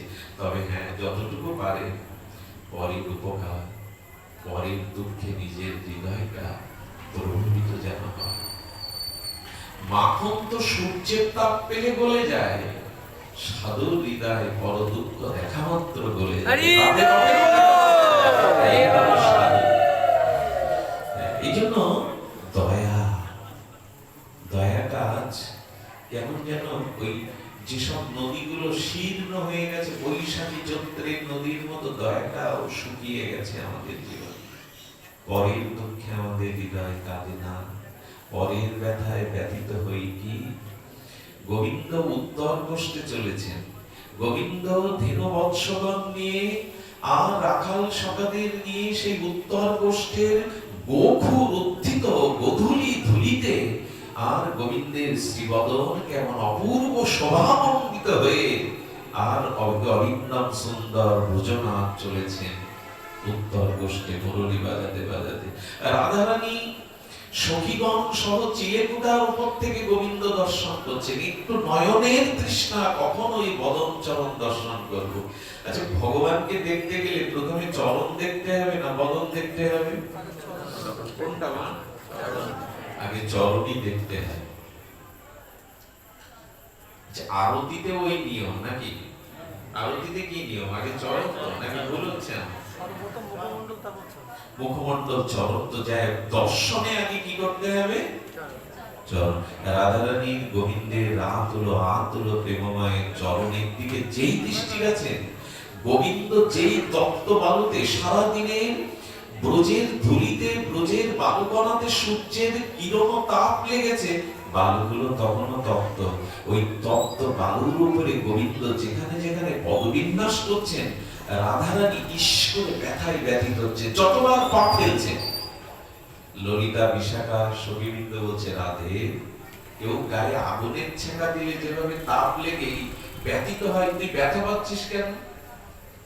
রাধারানী তখন ললিতা দুহাত জড়িয়ে ধরে বলছেন, ললিতা রে, আমার রাধা জন্ম ধীর, আমার রাধা জন্ম নেওয়া ধিক, কেন আমি রাধা হয়ে জন্মালাম? শত ধিক ধিক এই রাধা জন্ম। বলে, কেন বলছিস সে কথা? বলে, আমি যদি পদ্ম হয়ে জন্মাতে পারতাম, জীবন ধন্য করতে পারতাম। কেন রে? বলে, দেখছিস না প্রাণনাথ, তার ওই চরণ কমল, প্রতিটা পদক্ষেপে পদবিন্যাসে যেখানে যেখানে তপ্ত বালু ধুলির উপরে, ব্রজ ধুলির উপরে পা রাখছে, ওই কমল চরণে ব্যথা লাগছে। আমি যদি রাধা না হয়ে, রাধা হয়ে কি হলো? আমি যদি পদ্ম হতে পারতাম, যেখানে যেখানে গোবিন্দ চরণ ফেলছেন, ওখানে এক একটি পদ্ম হয়ে যদি ফুটে উঠতে পারতাম, তার চরণে ব্যথা লাগতো। ওখানে গোবিন্দের চরণে তাপ লাগছে, আর এখানে রাধারের রঙে অগ্নির ছ্যাঁকা লাগছে। এটাই হলো লক্ষণ, এটাই হলো পরের ব্যথাকে। যেমন এরকম ব্যথা উপলব্ধি, আমরা অত দূরে যেতে পারবো না, অত দূরে যাওয়ার ক্ষমতা কারো নেই, যোগী ঋষি মুনিরও নেই। কিন্তু পরের ব্যথায় ব্যথিত হতে হবে, পরের ব্যথায় ব্যথিত হতে হবে। শুধু ভক্তগণ, এই জন্য এই জন্য ওখানে কি করেছে দেবতারা ভরতের চলার পথে, চিত্রকূটে যাওয়ার পথে ভীষণ তাপে পথের ধূলিকণাগুলো একটা অগ্নি স্ফুলিঙ্গের মতো তাপ দিয়েছে, আর ভরতের পায়ে ফোস্কা উঠছে, ভরতের পায়ে তাপ উঠছে। দ্বিতীয় বাধা হলো এই পথে চলতে গেলে না, এই পথে চলতে গেলে অনেক কষ্ট, অনেক কলঙ্ক, অনেক বাধা সইতে হবে। মীরাবাইকে পর্যন্ত কি বলা হলো জানেন? মীরাবাইকে বলা হলো ওর ওর চারিত্রিক যেখানে সেখানে ঘুরে বেড়ায়, ভজন করে বেড়ায়, মীরাবাইকেও গালিনি, পথের কতটা কষ্ট সহ্য করতে হলো। প্রয়াত মরমী শিল্পী, উপমহাদেশের অন্যতম খ্যাত শিল্পী মা আমাদের মান্না দেবী, ওনার একটা গান ছোটবেলায় খুব নাড়া দিত, পথের কাটাই পায়ে রক্ত না ঝরালে কি করে এখানে তুমি আসবে। সাধু যদি হতে চাও, ভগবানের চরণ লাভ করতে চাও, পথে অনেক তাপ সহ্য করতে হবে, অনেক অনেক অনেক তাপ সহ্য করতে হবে। কত কটু কথা, কত তাপ, পথের কত ক্লান্তি জানেন। সাধুরা কি করে, আপনারা কত দূর থেকে কত মায়েরা বাবারা আসে, কি করে যানবাহন পায় না। আমি দেখেছি, আমি প্রসাদ পেয়ে গাড়ি নিয়ে আধা ঘন্টা বার পেরিয়ে 5 কিলোমিটার দূরে গিয়েছি, সন্তান কোলে করে কোনো মা হেঁটে হেঁটে যাচ্ছে, ভ্যানও পায়নি, যানবাহন পায়নি। আমি মাঝে গাড়ি থামিয়ে দূর থেকে তাদের প্রণাম করি, ধন্যবাদ, ধন্য তোমাদের ত্যাগ, 5 কিলোমিটার পথ পায়ে হেঁটে এসছে হরিকথা শোনার জন্য। ওই রাত্রে তারা চলেছে। এই পথে অনেক তাপ সহ্য করতে হবে, কত কটু কথা, কত বাধা, পথের কত তাপ। হ্যাঁ, কতটা চোখের জল ফেলেছ যে তুমি তাকে ভালোবাসবে, তার জন্য কটা রাত কাটিয়েছ, তার জন্য নিজের সুখ, দেহ সুখ, সংসার সুখ, কতটা জলাঞ্জলি দিয়েছে তুমি, কতটা জলাঞ্জলি দিয়েছে। এই জন্য সাধু হতে গেলে এই পথের তাপ সহ্য করুন। আচ্ছা, ভরতের পায়ে ফোস্কা উঠছে, কিন্তু ভরত তখন ব্যথা অনুভব করছে না, ভরত অনুভব করছে আমার আমার প্রভুর পায়ে তাহলে কতটা ব্যথা লেগেছিল। নিজের পায়ের ব্যথাটা অনুভব না করে প্রভুর চরণে কতটা ব্যথা লেগেছিল সেই অনুভব করছে, সেই অনুভব করছে। একেই বলে প্রকৃত সাধুত্ব, একেই বলে প্রকৃত সাধুত্ব। আর দেখুন এই পথে একটা জিনিস দেখুন, তুলসীদাস গোস্বামীকে সম্রাট আকবর পত্র লিখলেন। কে লিখছেন? উনি সমসময়কালীন, তুলসীদাস গোস্বামী সম্রাট আকবরের সমসময়কালীন মানত। ওনার যখন চারিদিকে ছড়িয়ে পড়লো তুলসীদাস গোস্বামীর এই মহিমা, আকবর পত্র লিখলেন, আর দিল্লির বাদশাহ পত্র পাঠালেন সম্রাট আকবর যে আমার নবরত্নের মধ্যে আপনিও এক রত্নরূপে ভূষিত হন। আপনার যত মহিমা শুনেছি, পাণ্ডিত্য শুনেছি, কবিত্ব শুনেছি, আপনি আমার এই দিল্লিতে নবরত্নের মধ্যে এক রত্ন হয়ে যান। উত্তরে কি লিখলো জানো মা? উত্তরে লিখলো, আমি আপনার এই চাকরি গ্রহণ করতে পারলাম না, কারণ আমি ইতিমধ্যে একজনের চাকরি করি। আমি ইতিমধ্যে একজনের চাকরি করি। একজন বলছেন, গোসাই এটা কি করলে? সম্রাট তোমাকে নবরত্নের এক রত্ন করতে চাইছে, আরে তোমার ঘরের চালে জল পড়ে, সূর্যের তাপ আসে ঘরে, তোমার কুড়ে ঘরও ভালো নয়, তুমি সম্রাটের নবরত্নের এক রত্নতে পারলে মণিরত্নে ভরে যাবে, অট্টালিকায় ভরে যাবে। তখন বলছেন আমি যে পথ পেয়েছি সেই পথের কাছে ত্রিভুবনের কোন পথ নয়, আমি রামচন্দ্রের চরণ পথ পেয়েছি। আর শোনো, বাদশাকে লিখলেন, আমি একজনের চাকরি করি আর দরখাস্ত লিখে দিয়েছি জন্ম জন্মান্তরের, যে আমি তোমার দাস, তোমার চাকর, আমি রামচন্দ্রের চাকরি করি চরণের, আমি তো তোমার চাকরি করতে পারবো না। আচ্ছা, সেই সময় একজন সম্রাটের কথা এরকম উপেক্ষা করতে পারবো তো, এরকম পথ ছাড়তে পারবো তো আমরা? তো মুখের কথা কি? ধর্ম জীবনে প্রতিপালন করা শুদ্ধ সাধুত্ব কি খুব মুখের কথা? সম্রাটের প্রলোভন।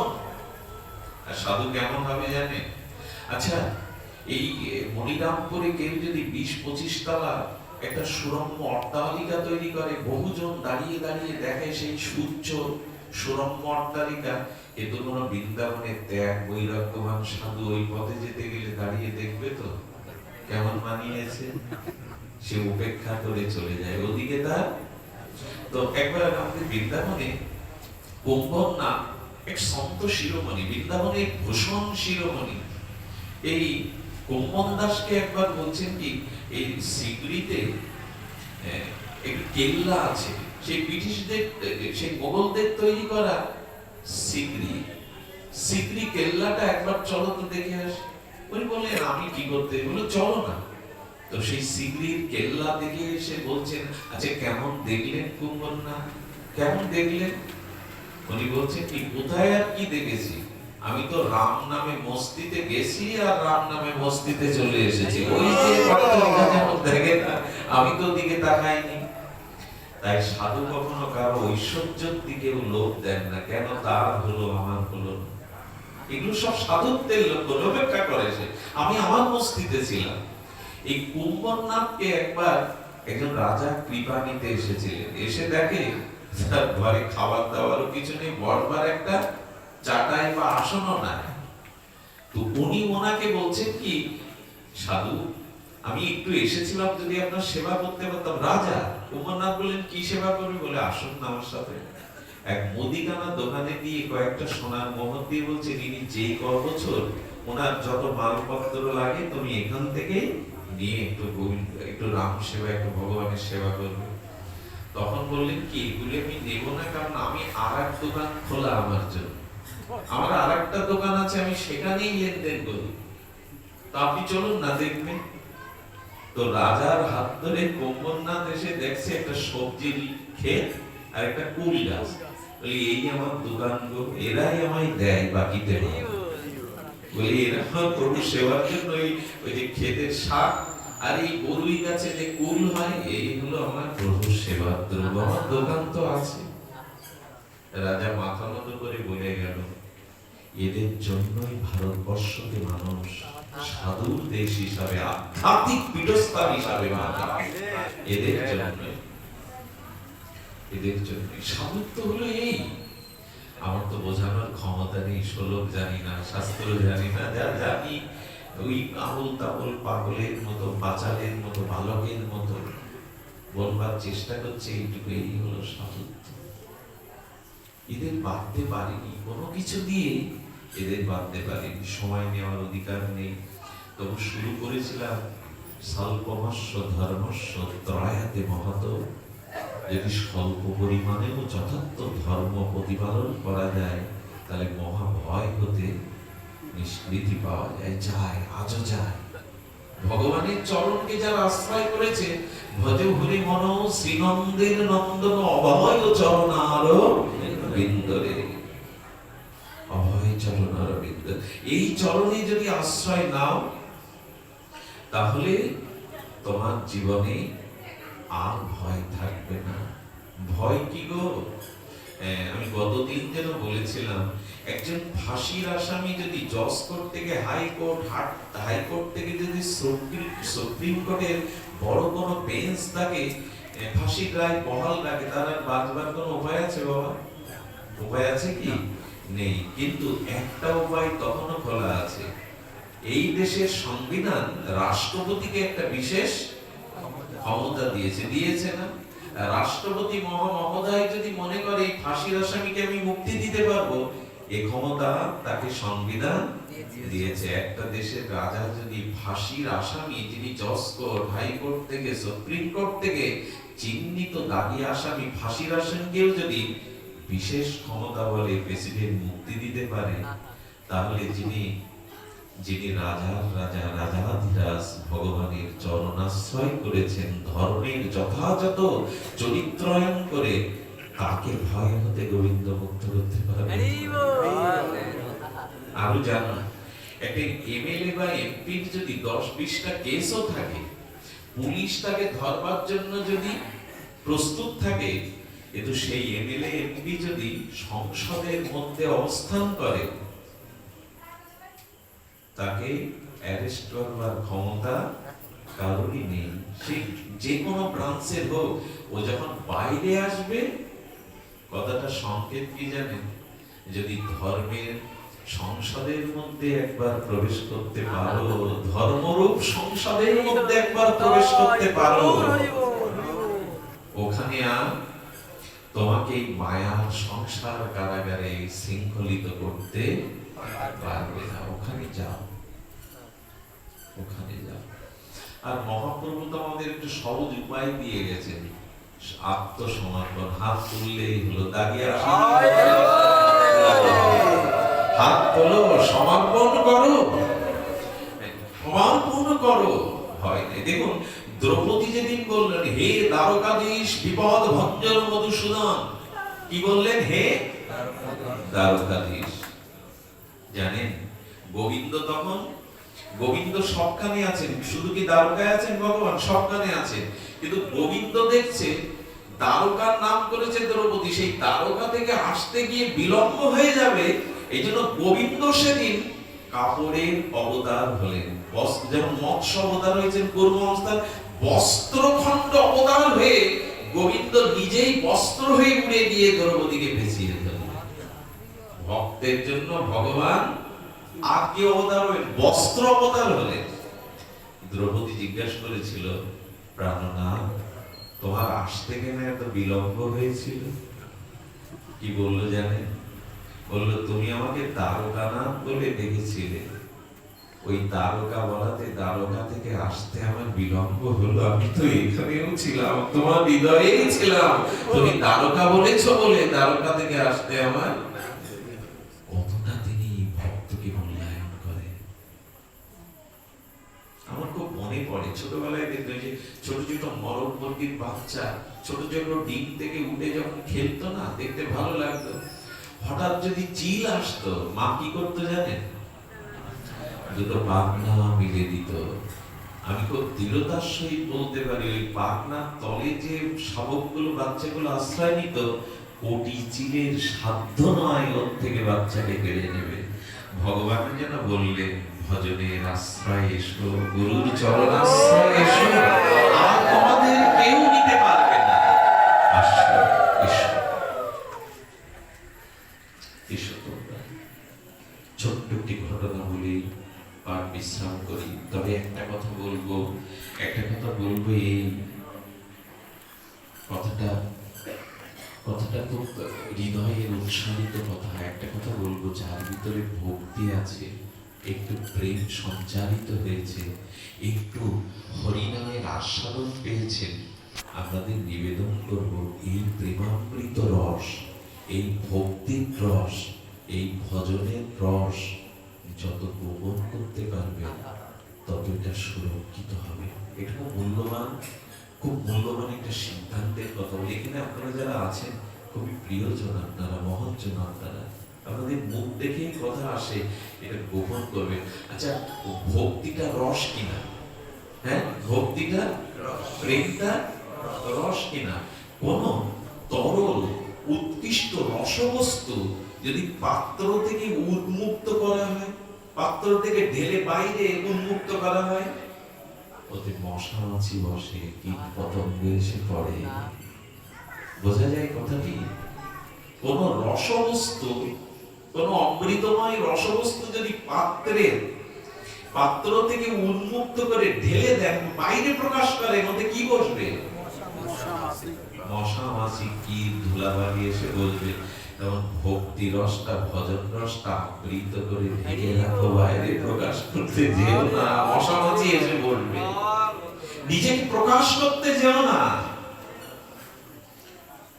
যাদের চরণে ধুলিও কোটি জন্ম হতে পারবো না, এত বড় বড় পণ্ডিত শ্রীধাম বৃন্দাবনে, নবদ্বীপে, এরা ব্যাসাসনে বসে না, অনেকেই বসে না। পাণ্ডিত্যে ভক্তি যদি চাপা পড়ে যায়, প্রকাশ করে না, নিজেকে প্রকাশ করে না। এই জন্য রসবস্তুকে কখনো উন্মুক্ত করতে নাই, ঢেকে রাখতে হয়। তেমন বলবো ওই কলার খোসাটা, ফলের ফলের আবর্তনটা আছে বলেই ফলটা সুরক্ষিত আছে। কলার খোসাটা, ফলের যে আঁশ, ওপরের যে আঁশটা, আচ্ছা গাছের ছালটা যদি তুলে দেন গাছ বাঁচবে? কেন? গাছ তো বাঁচে মাটির রসে, মূল শিকড়ের রসে। ছাল তুলে নিয়ে গাছ কেন মরে যাবে?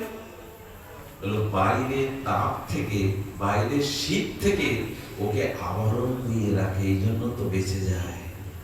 তেমনি করে ভক্তিটাকে, প্রেমটাকে একটা আবরণের মাধ্যমে ঢেকে রাখো, প্রকাশ করতে যেও না। আচ্ছা, আপনার আমাদের প্রভাস বাবু আছেন এখানে, উনি অত্যন্ত প্রিয় ব্যক্তিত্ব। ওনার মতো অনেকেই যারা আছেন, উনি হাজার কথার মধ্যে একবারও কি আপনাদের বলবেন আমার সিন্ধুকে আজকে 2 লাখ টাকা আছে বাড়িতে? এগুলো আপনি বলবেন কি কারণে? কারণ সম্পদ ততক্ষণ নিরাপদ যতক্ষণ অন্য কেউ না জানবে। তা পৃথিবীর শ্রেষ্ঠ ধন কি, শ্রেষ্ঠ সম্পদ কি? মহাপ্রভু কি বলেছেন? প্রেম মহা ধন। প্রেম মহা ধন। এই ধনটাকে যতক্ষণ গুপ্ত রাখতে পারবে ততক্ষণ সুরক্ষিত, ততক্ষণ সুরক্ষিত। খবরদার কোন মহাদের সামনে মালা গিয়ে খটখট করে জানাবেন না আমি খুব জপ করি। গুরুদেবের সামনে ওইসব করবেন না। আর কি কাউকে জানাতে যাবেন না গেলে আমি নির্জলা একাদশী করি, আমি লক্ষ্য নাম করি না, প্রসাদ পাই, আমি প্রসাদ ভোজি যাত্রা ইনি বিনি। আচ্ছা, একজন যাচ্ছে একাদশীর দিন, বলছে আপনি একটু বসুন না, বলে আজ একাদশী বসবেন। এই যে এটা জানানোর দরকার কি একাদশী? আমি একটা কথা বলি, ভালোবাসাকে, প্রেমকে কখনো প্রদর্শন করতে না, একটা অনুরোধ করি।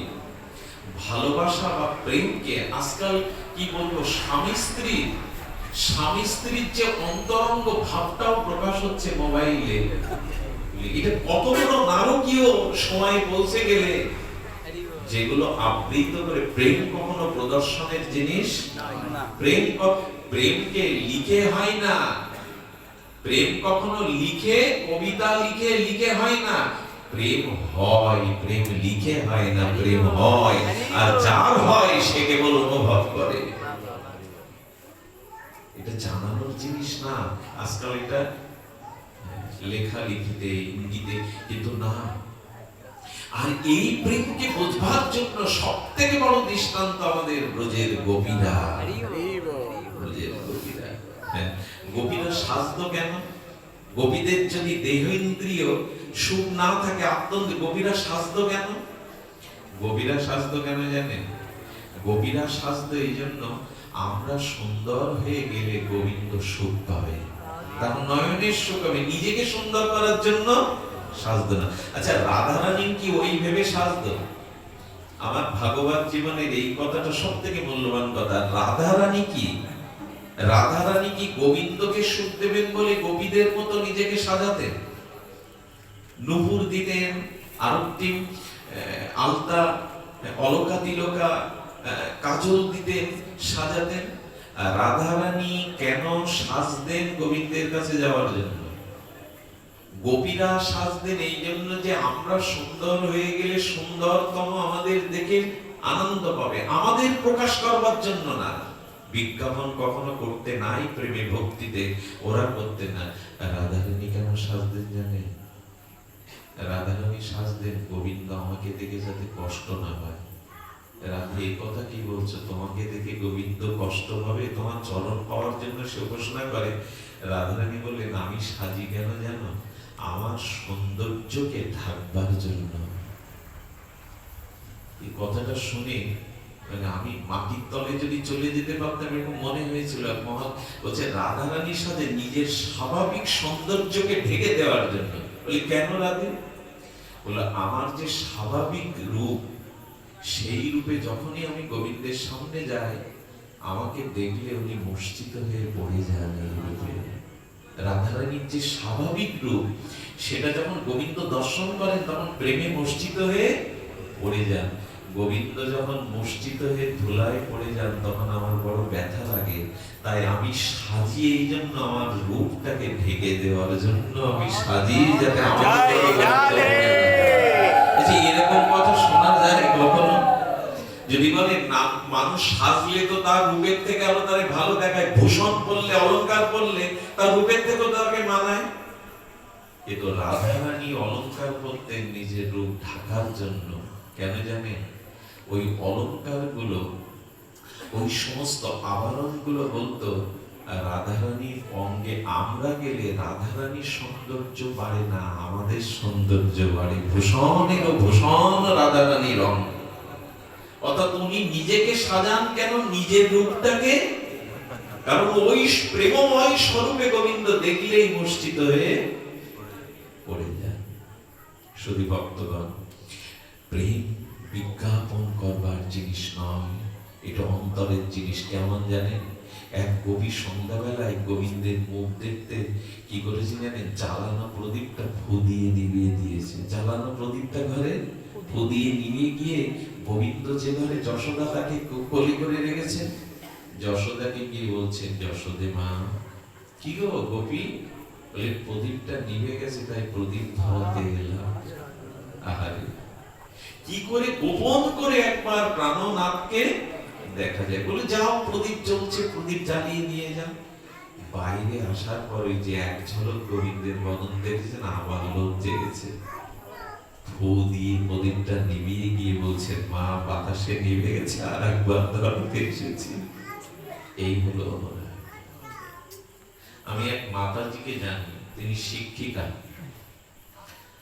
তো আমি শুনেছি তার প্রতিবেশীর মুখে, উনি স্কুলে যখন যান না, গোবিন্দকে শৃঙ্গার করেন, খুব বেশি সেবা করেন, ব্রজের বিগ্রহ সেবা করেন। ওই সেবা করে কিছু দূর গিয়ে ওদিকে ঘন্টা পড়েছে, আবার ছুটে আসে, আর একবার দেখে আসি না, আর একবার দেখে আসি না। প্রেমটা সবসময় ভেতরে রাখতে হয়। যারা প্রেমকে প্রচার করে, বিজ্ঞাপন করতে চায়, আজও প্রেম সেখানে দাঁড়ায় না। গোপীরা এই জন্য চিরদিন তারা এই প্রেমকে এমনি করে লুকিয়ে রেখেছে। প্রেমকে প্রকাশ হতে দিতে নেই, বিজ্ঞাপন করতে নেই। তাই আসুন আমরা ধর্মের আশ্রয় নিয়ে, আমরা ধর্মকে অবলম্বন করে আমাদের ভজনকে হৃদয়ের গভীরে রেখে দিই। তাহলে হয়তো প্রভু আমাদের এই জীবনে গ্রহণ করবেন তার চরণে। ও বাচ্চাটা আসলে কাঁদছে না, বাচ্চাটা সংকেত দিচ্ছে এবার বিশ্রাম দাও। আমরা সেই বিশ্রামে দেব। যা কিছু ভগবান ঘটায়, কোনো না কোনো মঙ্গল তার মধ্যে আছে। আজকের অনুষ্ঠানটা হওয়ার কথা ছিল জুড়নপুর সেই হনুমানজি মহারাজের উদ্দেশ্যে।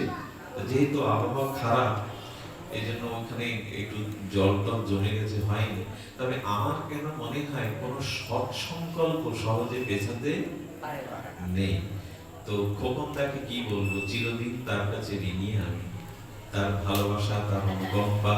তিনি বললেন, দাদা আপনাকে আসতে হবে, আপনাকে যে কোনো ভাবে আসতে হবে। আমি অবাক হয়েছি। আমার মনে হয় মনিরামপুরের মাটিতে এবার থেকে পা দেওয়ার আগে একটু প্রণাম করে পা দিতে হবে। আমি তো আপনাদের দূরের কেউ না, আমাকে আমার নারী নক্ষত্র আপনাদের জানা, কিন্তু এরকম একটা দিনে হঠাৎ করে এরকম একটা অনুষ্ঠানের আয়োজন করা, একটা অনুষ্ঠান করতে গেলে এখন কত ব্যয়বহুলতা হয়। এরকম একটা আয়োজন একদিনের মধ্যে, আর এরকম শুদ্ধ নিষ্কিঞ্চন অনুরাগী ভক্তরা একত্রিত হয়ে এরকম নির্মল শুদ্ধ পরিবেশ পাওয়াটা না, আমার মনে হয় এরপরে এই ভূমিকে প্রণাম করেই তবে পা রাখতে হবে। ধন্য আপনারা, ধন্য আপনাদের এই যথার্থ হরিকথার রসিক, হরিকথার উৎকণ্ঠিত পিপাসিত চাতক মতো আপনারা একটু কথা শোনার, কত আপনারা কথা প্রেমিক, আপনারা হরিকথা প্রেমিক। এভাবেই আপনাদের জীবন কাটুক। এইটুকু বলি, দেশ রাষ্ট্র বিশ্ব পরিস্থিতি যতই ভয়াবহ হোক, যতই দুর্দিন সামনে আসুক, ঝড় ঝঞ্ঝা আসুক, যেখানেই ভগবান আপনার গতাগতি যেখানেই রাখুন, এইটুকু শেষ অনুরোধ, তার চরণ ছাড়া হয়ে থাকবেন না। আমাদের মঙ্গল হোক, আমাদের কল্যাণ হোক। আর